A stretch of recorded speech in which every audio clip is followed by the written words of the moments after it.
열왕기상 말씀 너무 흥미있고 유익하고 좋으시죠? 네, 저도 열왕기상을 이렇게 쭉 설교를 한 적이 없는데 이번에 말씀 보면서 역사에서 참 흥미롭고 좋은 말씀들이 너무 많고 받을 교훈도 너무 많아서 준비하면서 많이 은혜가 되고, 오늘 아침에는 오늘 저녁 준비를 위해서 아침부터 준비를 했는데 너무 재밌는 거야, 성경이. 그래서 조금 일찍 설교 준비를 마치고 이 말씀을 잘 전할 수 있도록 기도를 했어요. 제목은 계속 순종해야 합니다, 이런 제목의 말씀입니다. 대강 그 13장을 읽으면 여로보암 앞에서 그렇게 선지자 역할을 잘했던 그 하나님의 사람이 쉽게 무너지지 않을 것이다. 왜냐하면 그 서슬퍼런 그 권력자 앞에서 그렇게 담대했던 하나님의 사람이 돌아가는 길에 먹고 마시는 문제 때문에 문제를 일으키지 않았을 것이고, 대강 이렇게 보다 보면 아마 그 베델에 늙은 교활한 선지자가 사자한테 죽었나 보다, 이렇게 보기가 쉬워요. 왜냐하면 앞부분 13장 앞부분에서 너무 하나님의 사람이 기가 막힌 행동을 했고, 예물을 준다 해도 또 쉬라고 해도 다 거절하고 자기의 사명을 딱 마치고 유다로 돌아가기 때문에 이 사람은 이름은 없지만 굉장히 완벽하고 놀라운 인물이다, 이런 인상을 강하게 받아요. 그런데 오늘 우리가 읽은 말씀은 이 사람이 무너졌다는 거예요. 여로보암 앞에서 기가 막힌 예언을 했던 그 사람이 늙은 선지자 한 사람의 교활한 제안 때문에 그 얘기에 속아가지고 하나님이 금하신 일을 하다가 사자에게 물려서 죽었다는 거예요.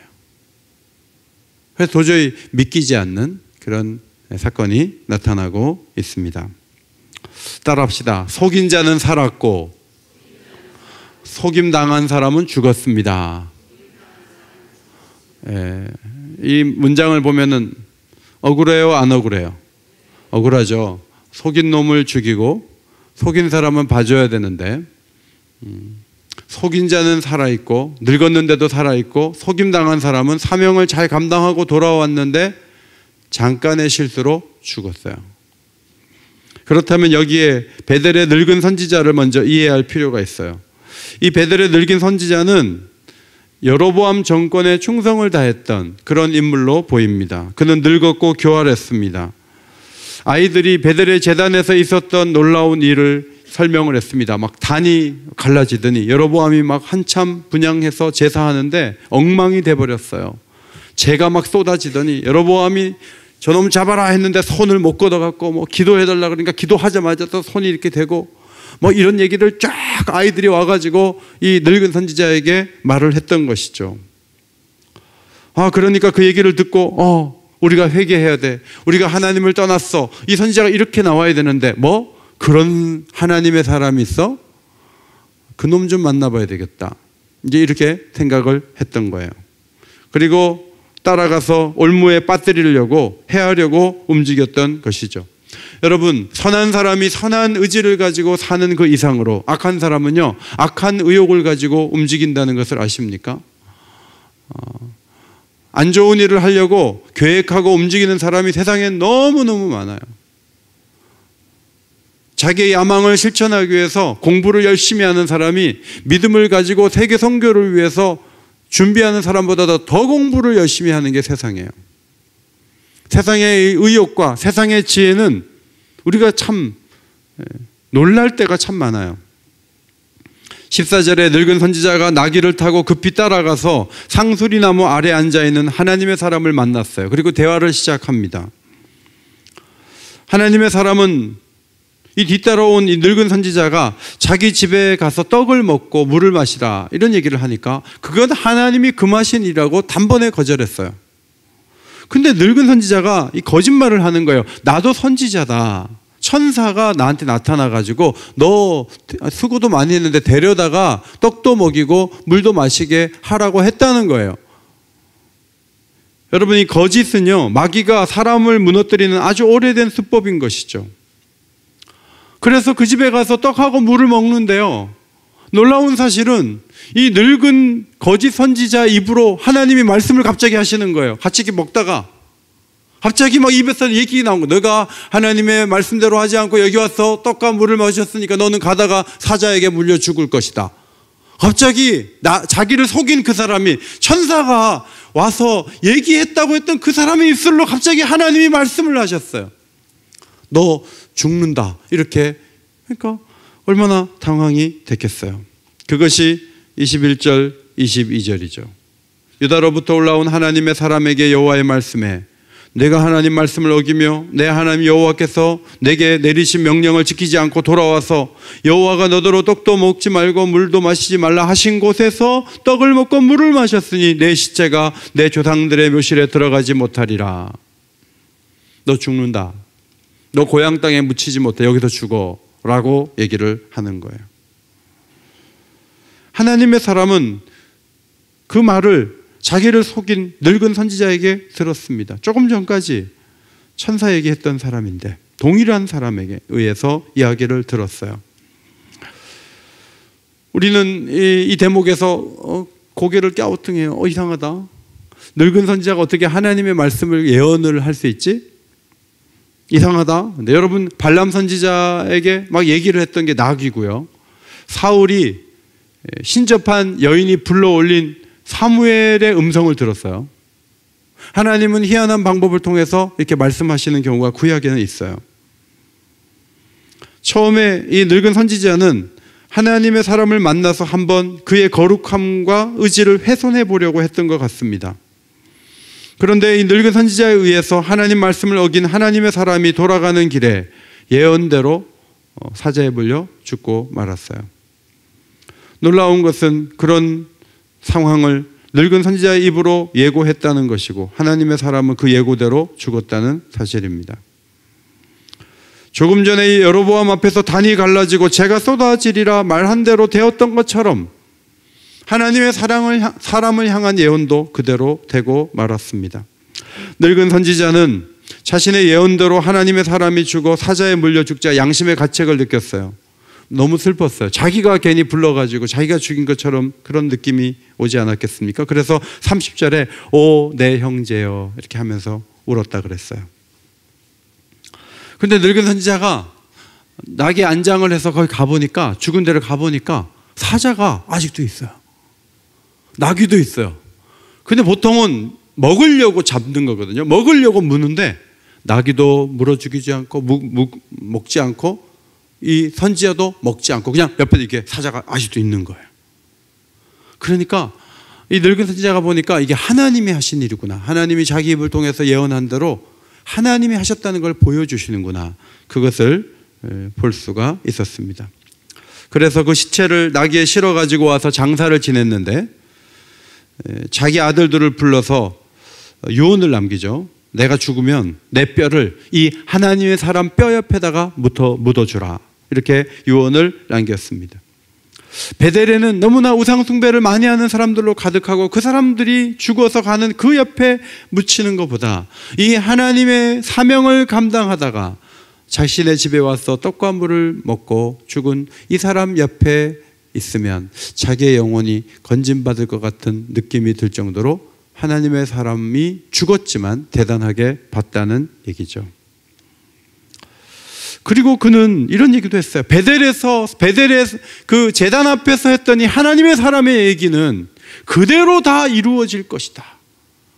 이런 놀라운 얘기도 하게 되었습니다. 그의 선언은 하나님의 사람의 예언을 다시 확증하는 의미가 있는데 두 명의 증인이 증거할 때 증언은 더욱 확실하게 되는데 이 늙은 선지자가 두 번째 또 확증을 하는 증인이 되었습니다. 놀랍게도 이 하나님의 사람은 벌을 받아 죽었음에도 불구하고 그 묘가 계속 유지가 되었고 300년 후에 요시야 왕이 북왕국 그 땅을 막 돌아다니면서 얼마 안 되거든요. 예루살렘에서 얼마 멀지 않으니까 베델에 와가지고 막 심판을 하고 그리고 그 제단에서 이 하나님의 사람이 예언한 대로 막 선지자들 막 죽이고 불태우고 죽은 사람의 뼈를 막 긁어다가 거기서 막 불태우고 막 그런 무서운 일들을 막 하는데 갑자기 요시야 왕 임금 눈에 묘비가 보이는 거예요. 이거 이 묘비는 뭐냐? 그랬더니 그 동네 사람들이 얘기를 해요. 그거 하나님의 사람의 묘비예요. 그 사람이 여로보암 왕 시대에 300년 전에 여로보암 왕 시대에 이곳에 와가지고 막 제단이 막 갈라지고 재가 막 떨어지고 막 그렇게 예언을 했는데 앞으로 당신이 한 그런 일들을 예언을 했다는 거죠. 이제 그런 얘기를 막 하는 거예요. 300년이 지났는데 그 얘기를 듣고 열왕기하 23장 18절 이르되 요시야 왕이 말했어요. 이르되 그대로 두고 그의 뼈를 옮기지 말라 하매 무리가 그의 뼈와 사마리아에서 온 선지자의 뼈는 그대로 두었더라. 여기 늙은 선지자가 사마리아에서 온 선지자로 표현되어 있어요. 이 두 사람의 뼈를 막 불태우거나 옮기지 말고 그대로 둬라. 여러분, 늙은 선지자는 하나님의 사람을 죽게 만든 장본인이에요. 자기 집에 속여서 데리고 갔어요. 그리고 사자에게 죽는다고 예언을 했어요. 예언대로 하나님의 사람이 돌아가는 길에 사자에 물려 죽었어요. 근데 이 사람은 선지자이긴 하지만 하나님께 충성하지 않는 사람이고 거짓으로 하나님의 사람을 무너뜨린 사람이에요. 여러분, 누가 사자에 물려 죽어야 됩니까? 하나님의 사람입니까? 늙은 선지자입니까? 제가 보기에 늙은 선지자는 더 큰 사자가 와서 물어 죽여야 돼요. 더 큰 사자가. 아니면 2마리가 와서 물어 죽여야 돼요. 그냥 머리도 다 먹고 그냥 발도 다 씹어 먹고 해야 돼요. 나쁜 사람이에요. 그런데 그는 하나님의 사람을 속이고 그가 죽게 되는 과정을 막 겪으면서 하나님을 경험했어요. 와, 하나님의 말씀은 정말 이루어지는구나. 그렇다면 이 사람이 그 단 앞에서 예언했던 그 얘기도 이루어질 거야. 이제 그런 생각을 갖게 되었다는 것이죠. 성도 여러분, 떡도 먹지 말고 물도 마시지 마라. 이건 작은 명령이에요. 그런데 여러분, 하나님은 작은 명령도 지키기를 원하시죠. 저는 이 늙은 선지자가 하나님의 사람을 장례하고 2가지를 깨달았을 것이라고 생각해요. 첫째로, 하나님의 사람보다 더 오래 산다는 것이 자기가 의로워서 선행을 많이 해서 더 오래 사는 것은 아니다. 이걸 깨달았을 것 같아요. 하나님의 사람은 단순히 떡과 물을 먹었다는 이유 때문에 사자의 밥이 됐어요. 그러는 자기는 남을 속이고 어렵게 만들고 가만히 뒀으면 집에 갈 사람을, 자기가 못된 짓을 했으니까 자기가 죽어야 되잖아요. 근데 자기는 지금 살아있어요. 산 게 사는 게 아니에요. 야, 내가 이렇게 오래 사는 게 내가 죄가 없어서 사는 게 아니구나. 여기 베델에 수많은 우상 숭배자들이 떡과 물 사건 때문에 저렇게 죽는다면 우리 모두는 벌써 죽었어야 되는데, 그 생각을 하게 되었을 것입니다. 그래서 아들들에게 부탁해서 하나님의 사람을 장사한 묘실에 내 뼈를 묻어달라, 이렇게 부탁을 했던 것이죠. 두 번째로, 늙은 선지자는 하나님 말씀은 그대로 이루어진다, 그것을 깨달았겠죠. 그래서 하나님의 사람이 예언했던 그 얘기가 그대로 이루어질 것이다 했고, 그것이 이루어진 것이 열왕기하 21장에 기록이 되어 있어요. 두 번째, 하나님의 사람의 잘못에 대해서 말씀드리고자 합니다. 하나님의 사람은 유다에서 올라와 목숨을 내놓고 베델에서 분향하는 여로보암 왕 앞에 나타나서 막 제단아 제단아 하면서, 이 제단이 깨진다던 얘기하기 전에 이 제단에서 이렇게 우상숭배하는 제사장들이 죽임을 당해서 막 태워질 것이라고, 불탈 것이라고, 뼈들을 불태울 거라고 막 그렇게 무섭게 얘기를 했어요. 여로보암 왕은요, 죽일 수가 있었어요. 권력을 가지고 군사를 가지고 이 사람을 찔러 죽일 수가 있었어요. 그런데 죽음을 각오하고 하나님이 하라고 하신 말씀을 베델에서 담대하게 전했단 말이죠. 이 사람이 손이 안 걷어지는 그 왕을 위해서 기도하니까 손이 걷어지는 거예요. 기적이 막 일어나요. 조금 있다가 또 제단이 막 갈라져서 재가 막 쏟아져요. 엉망이 돼버렸어요. 그렇게 하고 담대하게 가서 좀 쉬고 가라 그러는데 딱 빠져가지고 자기 길 가는 거예요. 얼마나 멋있어요. 여기까지 잘했어요. 근데 돌아가는 길에 상수리나무 아래에서 쉬다가 늙은 선지자가 찾아오니까 문제가 생긴 거예요. 사실 상수리나무에서 쉴 게 아니라 조금 더 달렸어야 되고 조금 더 갔어야 돼요. 그래서 늙은 선지자가 나이가 많기 때문에 잘 못 쫓아올 거란 말이에요. 그러면 빨리빨리 가가지고 그 늙은 선지자를 안 만나면 그 사람은 살았어요. 그런데 왜 만났냐면 쉬다가 만났어요. 여러분 쉬고 싶으시죠? 아주 실례. 쉬세요. 조금 있으면 늙은 선지자가 올 거예요. 아, 여기 있구나. 여기 교회를 다 내려놓고 여기 앉아 있구나. 나하고 저기 좀 갑시다. 거기서 문제가 생길 거예요.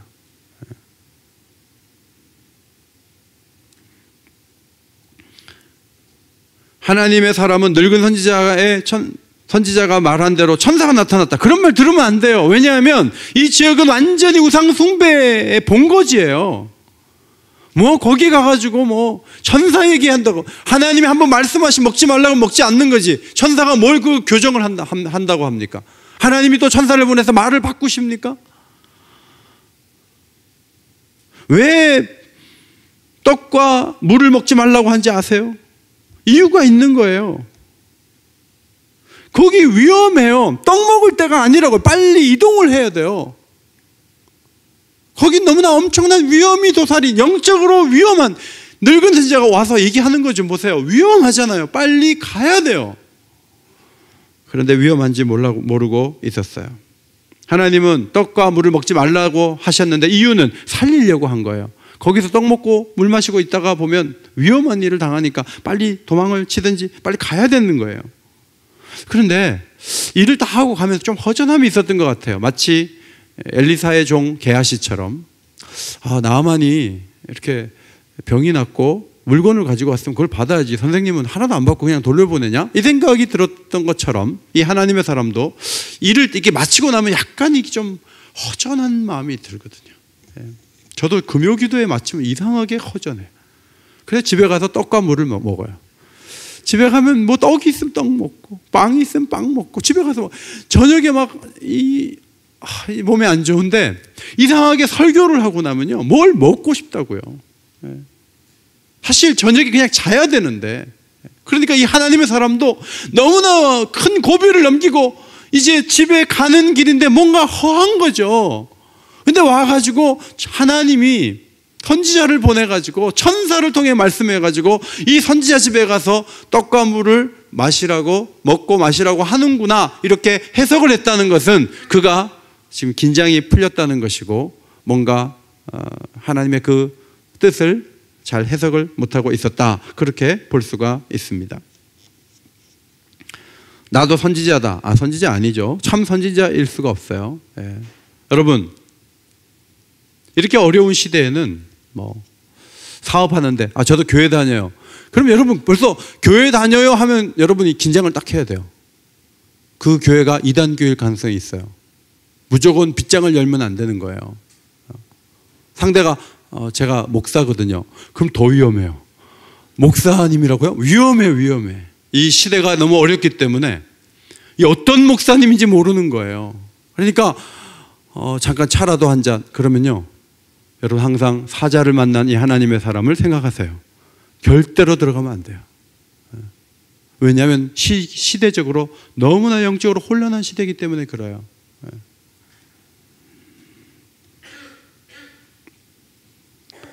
막 빗장을 완전히 열고 그냥 받아들여요.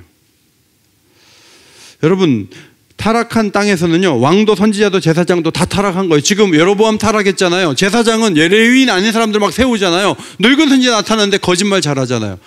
이 세 가지 리더들이 전부 다 썩고 교묘하고 문드러진 거예요. 그런데 왕은 저 여로보암 왕 긴장해야 돼. 집에 가자고. 나 가서 죽일 수도 있어. 이건 잘했어요. 그런데 선지자는 왜 빗장을 여냐고요. 대단히 잘못했어요. 그리고 선지자를 따라가서 그 집에서 떡과 물을 대접을 받았어요. 근데 갑자기 이 사람이 예언을 하는 거예요. 너 여호와의 말씀대로 안 했으니까 너 가다가 죽는다. 이제 너의 조상의 묘실에 장사될 수 없다. 막 이런 얘기를 막 하는 거예요. 그러니까 이제 하나님 사람 생각하기에 미친 거 아니야? 아니 나를 속여갖고 지가 해놓고 무슨 면목으로 지가 그런 얘기를 하나님의 말씀처럼 해야지? 이러면서 됐어. 그리고 이제 일어나서 가다 보니까 진짜 사자가 있는 거예요. 사자가 딱 죽이려고. 이게 농담이 아니네, 장난이 아니네 하는데 사자가 와서 팍 물어갖고 죽였어요. 그래서 베델에서 이 하나님의 사람의 선포는 마지막 사역이 되고 말았습니다. 하나님의 사람의 불순종을 보고 하나님은 죽음에 이르게 하셨습니다. 근데 참 우리가 이해하기 어려운 게 뭐냐면, 수백 가지 죄가 더 많은 여로보암이나 늙은 선지자를 왜 죽여야죠? 왜 하나님의 사람이 일 잘하고 떡하고 물 좀 먹었다고 그거 가지고 죽이냐고요. 난 그게 참 마음이 이상하다. 이게 뭐지? 이제 그런 생각이 계속 들었어요. 하나님의 사람이 죽은 것은요, 하나님이 그 시대에 하나의 뭔가 메시지를 전하시기 위해서 죽게 하신 거예요. 하나님은요, 너무너무 싫어하는 게 있는데, 그게 뭐냐면, 따라합시다. 불순종. 불순종을 너무너무 싫어하신다는 거예요.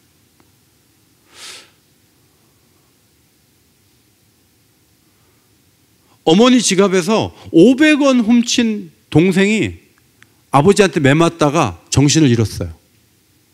그런데 형은 10,000원짜리 한 장 갖고 갔어요.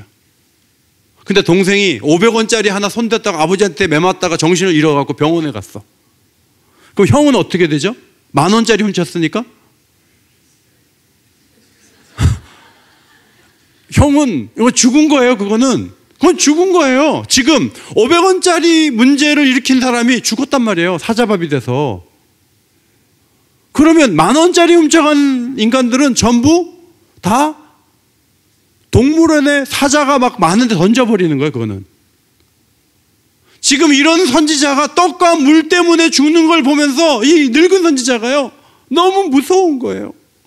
와, 우리는 우상 숭배하고 하나님을 막 대적하고 우리는 우리 마음대로 막 하고 있는데, 아니 떡과 물 먹었다고 죽으면 우리는 뭐냐? 우리는 다 죽은 거네. 이제 그 생각을 하게 되는 거죠. 이 사건이 얼마나 북왕국에 큰 그 영향을 미쳤는지 300년 후에 요시야 왕이 이 묘비 누구 거냐니까 동네 사람들이 스토리를 쫙 깨고 있어요. 300년 전 얘기를 하는데 내용이 틀리지 않아요. 아주 완벽한 얘기가 입에서 딱 터져 나오는 거예요. 그 정도로 북왕국에는 매우 충격적인 사건으로 남아 있었다 하는 거예요.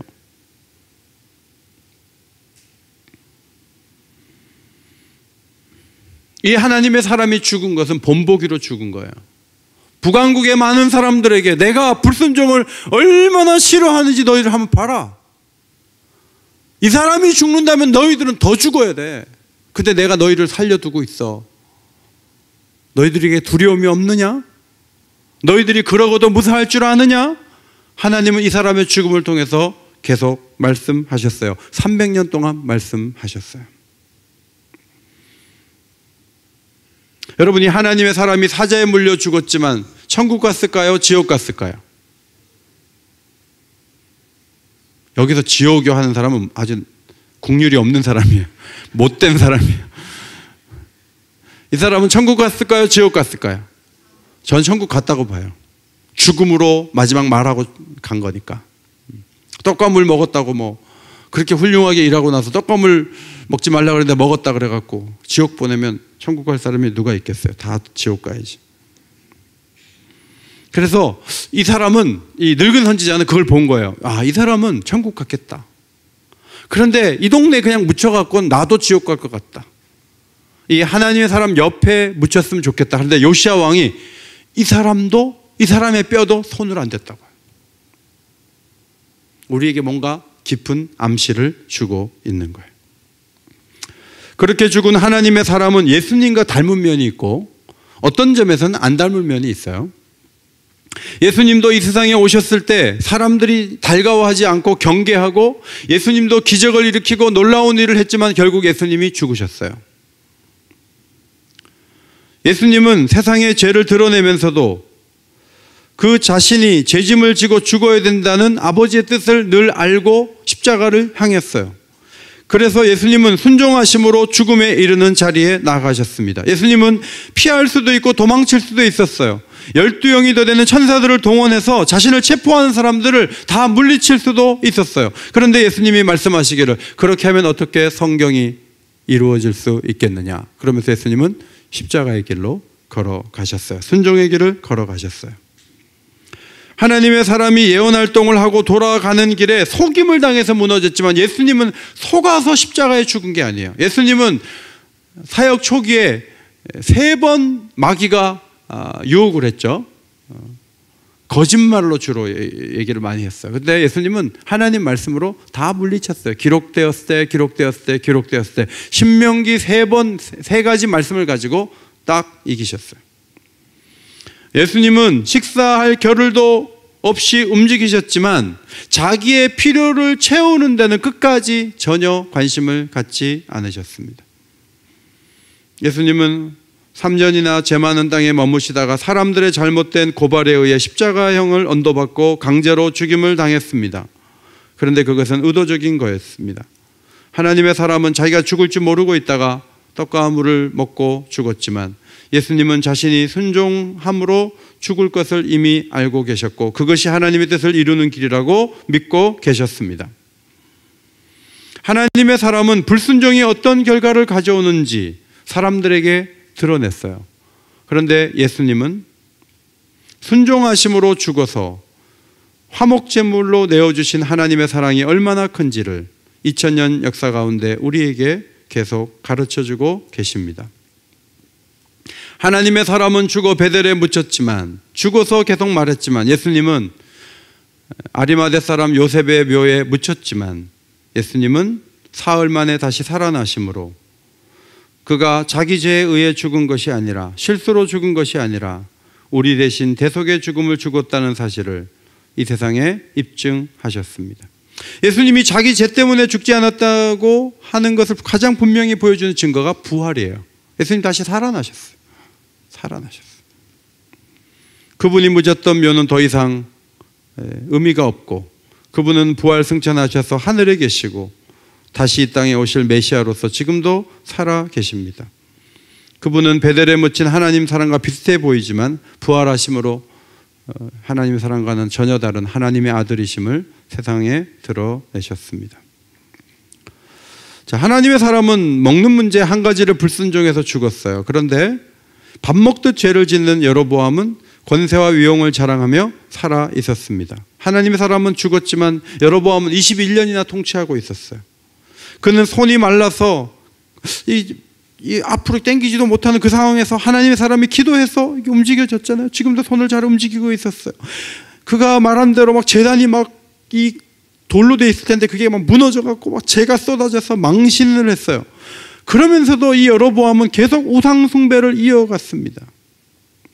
여러분, 그 사람이 자기에게 그렇게 예언을 하고 팔을 성하게 했던 그 사람이 돌아가다가 떡과 물을 먹고 사자밥이 됐다는 얘기를 듣고 가장 크게 충격받을 사람이 누구냐면 여로보암이에요. 그 사람이 죽었어? 그 사람이 죽었어? 너무나 놀랐을 거예요.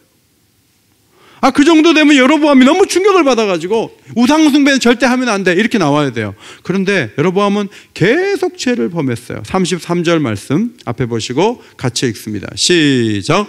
여로보암이 일 후에도 그의 악한 길에서 떠나 돌이키지 아니하고 다시 일반 백성을 산당의 제사장으로 삼되 누구든지 자원하면 그 사람을 산당의 제사장으로 삼았으므로. 여러분, 이 하나님의 사람이 죽어서 300년 동안 그 사람에 대한 얘기가 돌았는데 여로보암은 이 일 후에도 계속 우상 숭배를 계속했고 자기의 방식으로 제사장을 모집해서 세워서 일을 시켰어요.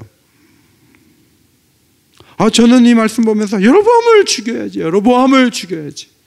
여로보암에게 기린을 보내서 기린의 발로 팍팍 쳐가지고 여로보암을 죽여야지.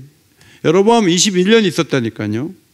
하나님은 왜 징벌을 내리실 분은 가만히 두시고 하나님의 사람이 조금 잘못했다고 그렇게 강하게 다루시는가?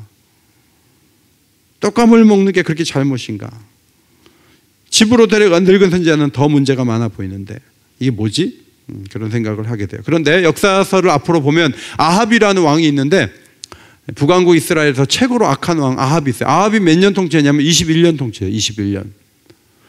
유다 왕 가운데 최고로 악한 왕이 누구냐면 므낫세 왕이거든요. 히스기야 왕이 생명을 15년 연장받고 아들을 낳았는데 므낫세였어요. 므낫세가 여러분 몇 년을 통치했냐면 55년 통치했어요. 이 사람은요 성전에다가 일월성신의 상을 가지고 막 오고요 자기 아들을 불 가운데로 지나가서 죽게 하고 사수를 행하며 신접한 자 박수를 신임하여 여호와 보시기에 악을 많이 행하여 진노를 일으킨 사람이에요, 므낫세. 그런데 하나님은 므낫세 같은 사람은 55년 살게 하시고 장수하게 하시고, 하나님의 사람은 너무 배고파서 떡 좀 대접받았다 그래서 죽여버리고. 이게 뭐 이런 역사가 다 있냐, 너무 허무하다, 이제 그런 생각이 듭니다. 성경이 이제 그런 우리에게 질문을 던지는 거야. 뭐 교회 다니면 조금만 잘못하면 얻어 터져. 근데 교회를 안 다니면 마음껏 죄를 지어도 한 55년은 끄떡없이 살아. 그러면 오래 살려면 교회를 다녀야 되겠어요? 교회를 다니지 않아야 되겠어요? 대답 좀 해보세요. 목사님 오늘 좀 이상하다. 설교를 여러 번 했더니 조금 접근이 좀 이상하다, 불순하다, 이렇게 생각하실 수가 있죠. 이 세상에 살면서 세상 사람들이 더 잘 살고 악을 행한 사람이 더 잘 살아가지고 너무너무 고민이 많고 너무너무 아파했던 시인이 한 명 살았는데, 그 시인이 쓴 시가 73편이에요. 73편. 이 사람은 너무나 악인의 형통을 보고 질투하고 심한 고통을 느끼면서 73편을 썼는데, 악한 사람에 대해서 쓰기를 4절부터 9절이에요. 죽을 때 고통이 없고 그랬어요. 여러분, 너무 못된 짓을 많이 했는데 죽을 때 편안하게 죽는 거예요. 아니, 죽을 때 좀 막 너무 아파하면서 죽어야 되지 않겠어요? 못된 짓 많이 했는데. 근데 죽을 때 유언도 하고 편안하게 가는 거예요. 이게 이 사람이 너무 힘든 문제예요. 그 다음에 힘이 강건해. 악인인데 고혈압도 없고 당도 없어요. 90세까지 깨끗해. 실제 몸의 연령은 90세이지만 아저씨는 50대입니다. 이런 얘기를 의사한테 들어요. 근데 굉장히 못된 사람이에요. 그리고 사람들이 당하는 고난이 그 사람한테는 없어. 재앙도 없어. 그러니까 이 사람 막 교만해갖고 막 말도 함부로 하고 막 하는데, 계속 소득이 자기가 한 1년에 한 3억만 벌려고 그랬는데 30억씩 벌리는 거예요. 그래갖고 너무 잘 사는 거예요. 막 뭐 사면 막 다 오르고. 예수 믿는 사람은 뭐 사면 자꾸 집값이 떨어지는데. 그러니까 이 사람은 막 악하게 말하고 높은 데서 거만하게 말하고 입은 하늘에 두고 혀는 땅을 두루 다니는 거예요. 얼마나 교만한지 몰라요. 시인이 나는 뭐야? 그럼 나는 뭐야? 하면서 쓴 게 13절 14절이에요. 내가 내 마음을 깨끗하게 하며 내 손을 씻어 무죄하다 한 것이 실로 헛되도다. 나는 종일 재난을 당하며 아침마다 징벌을 받았도다. 하루 종일 힘들어요. 하루 종일 통증이 있고 하루 종일 아파요. 이게 뭐지? 깨끗하게 사는데, 말씀대로 사는데 왜 나는 더 힘겨운 거야? 이 세상에서 잘 나가고 아픔도 없고 어려움 없이 사는 사람들, 그 사람들은 기도도 안 하고 자기 마음대로 살고 뭐 손으로 하는 일마다 복을 받은 것처럼 되는데, 난 이게 뭐야? 오늘 열왕기상 13장을 읽으면서 그런 생각을 안 할 사람이 어디 있겠어요? 다 그런 사람이 생각을 하게 돼요. 저도 그런 생각을 하고 여러분도 그렇게 생각하게 되실 거예요. 그런데 오늘 시편 73편 기자가 성소에 들어갔을 때 놀라운 진리 한 가지를 깨달았어요. 그것이 17절로 19절이에요. 앞에 보시고 큰 소리로 읽겠습니다. 시작. 하나님의 성소에 들어갈 때에야 그들의 종말을 내가 깨달았나이다. 주께서 참으로 그들을 미끄러운 곳에 두시며 파멸에 던지시니 그들이 어찌하여 그리 갑자기 황폐되었는가. 놀랄 정도로 그들은 전멸하였나이다. 하나님의 성소에 들어가서 하나님이 뭔가를 깨닫게 하시고 보여주신 거예요. 뭘 보여주셨냐면 마지막을 보여주신 거예요. 마지막. 그들의 종말을 보니까 하나님이 미끄러운 곳에 둬가지고 갑자기 황폐하고 무너지게 하시는 거예요. 여러분, 세상에서 막 잘 나가고 죽을 때도 아무 문제가 없는 것 같아요. 그런데 눈 떠보니까 지옥이에요. 그러면 죽을 때 아무리 편안하게 죽어도 영원히 지옥에 있는 거예요. 제가 우리 허순 권사님이 지금 중환자실에서 이제 본관 603호로 옮기셨는데, 이제 중환자실에 제가 이렇게 가서 이렇게 권사님을 뵀을 때 저는 막 눈물이 펑펑 쏟아질 줄 알았는데요. 제가 권사님이 의식이 없이 이렇게 누워 계신데 가끔 이게 하품을 이렇게 하시는 거예요. 제 마음에 그런 생각이 들어요. 하나님, 양로원에 오래 사는 게 복인가요? 아닌 것 같아. 뭐 교인들 앞에 와서 뭐 인사 다 하고 아주 편안하게 가시면 그게 복인가요? 세상에서는 그렇게 말해요. 이가 안 아픈 거다 복이라고 얘기하니까. 권사님이 뇌출혈이 오셔갖고 지금 의식이 없는 가운데 있는데, 제가 보기에는 하나님이 이런 방식으로 데려가신다 그래도 권사님 복받은 분이다.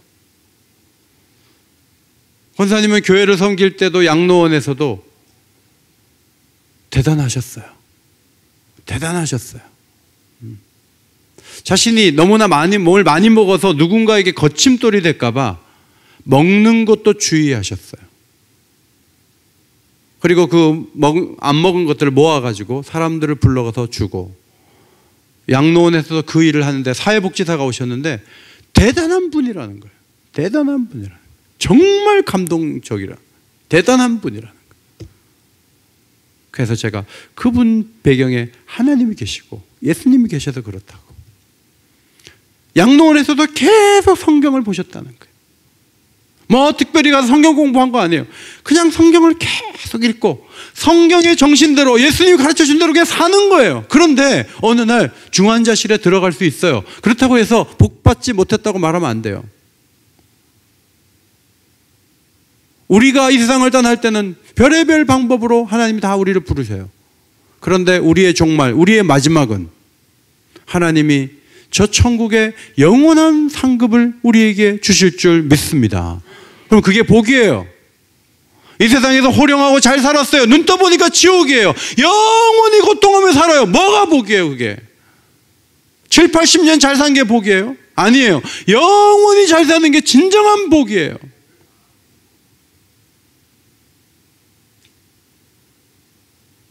허순 권사님은요, 몸이 아프기 전에 움직이시고 누구에게 기대기 전에 먼저 양로원 들어갔어요.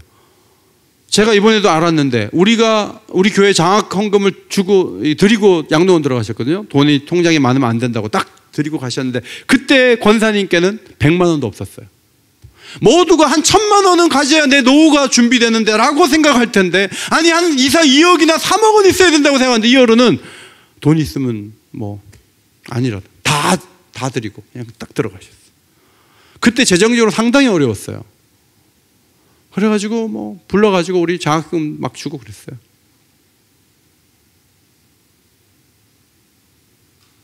그런데 지금 저렇게 되니까 이제 간병인을 써야 되잖아요. 그런데요, 양로원에서 나온 돈 안 쓰셨어요. 안 쓰고 다 모아 놓으셨어요. 그래서 요양원 들어갈 때까지 우리 교회도 월 얼마 드리니까 그거 다 한 푼도 안 썼어요. 다 모아놨어요. 그래서 마지막에 간병에 쓸 수 있는 돈을 딱 채워놓고 지금 쓰러지신 거예요.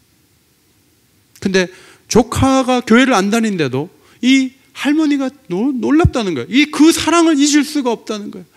우리 교역자들도 어떤 부목사님하고 신방 갔다 오는데 3만 원을 부목사 때 왔는데 그걸 주셔가지고, 그분이 너무 가난한 분이라는 걸 알고 교역자실 벽에다가 3만 원을 붙였대요. 쓸 수가 없어가지고. 나중에 어려워서 나중에 떼서 썼대요.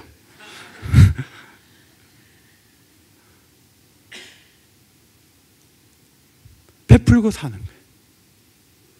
그리고 자기가 몸이 무너지기 전에 먼저 움직이는 거예요. 그리고 항상 예수 그리스도의 대사처럼 어디 가나 누구를 추궁하거나 누구를 미워하거나 누구를 못 살게 하지 않고 항상 격려자가 되는 거예요. 사랑하며 사는 거예요. 화평케 하는 거예요. 그분이 중환자실에 누워있는 거는 벌을 받은 겁니까? 그렇지 않습니다. 90이 넘으시면요, 뭐 골든타임 그런 거 없대요. 90년을 쓰면요, 뭐 빨리 가서 뭐 그러면 90 넘은 분의 뇌를 열어가지고 뭐 거기서 수술해서 사람을 살립니까? 의사들이 아예 하지 않아요. 90이 넘으시면요, 그건 노환이에요. 그냥 뇌출혈이 있으면 빼기만 하는 거예요. 뭐 뇌를 열고 그렇게 절대로 하지 않아요. 그러면 그거 하다가 죽어요. 반신불수가 돼도 그냥 이렇게 그 다음 단계를 이렇게 하는 거예요. 그래서 뭐 골든타임을 놓쳤다, 90 넘은 분은 그런 거 없어요. 성도 여러분, 어떤 사람은 육체가 망함으로 영혼이 구원을 받고 어떤 사람은 육체가 살찜으로 그 영혼이 지옥에 들어가요. 그러면 여기서 육체가 망하고 육체가 살찌는 거, 이거는 큰 게 아니에요. 손이 잘못해서 손을 끊고 천국 가는 게 낫냐, 손을 가지고 있으면서 계속 죄를 짓는 게 낫냐? 주님도 말씀하지 않으셨습니까? 우상 숭배자들을 보세요. 이 사람들은 경고도 표적도 심판도 자비도 다 소용이 없어요. 그냥 우상과 밀착되어 있는 거예요. 그런데 하나님의 사람은 비록 죽었지만 역사에 큰 여운을 남기고 떠난 거예요. 하나님이 그렇게 하신 거예요.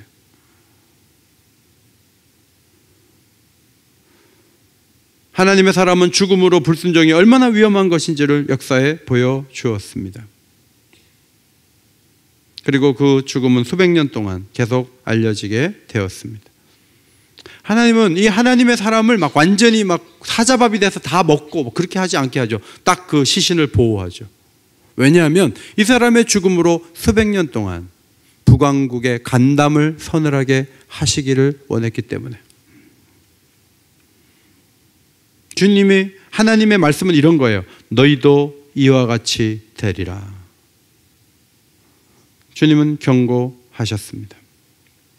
가장 좋은 것은 하나님의 도구되어 살다가 유혹에 빠지지 않고 있는 자리를 잘 지키는 게 중요하죠. 계속 순종해야 돼요. 그런데 하나님의 사람은 그 부분에서 역사의 교훈을 남기면서 죽었어요.